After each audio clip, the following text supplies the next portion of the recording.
Bless the name of the Lord. I believe right now that I'll get singing tonight the Huntsville, Alabama church to come.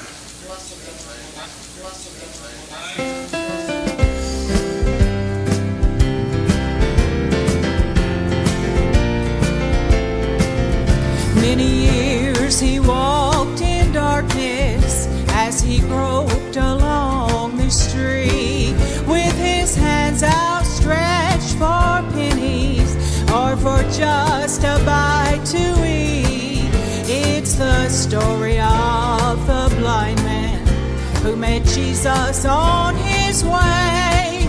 But with the master's touch, the man looked up as the scoffers heard him say,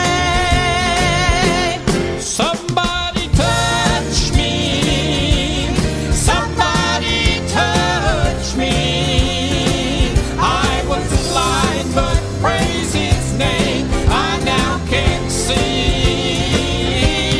I was in darkness when Jesus found me, but since he touched me, I now am free."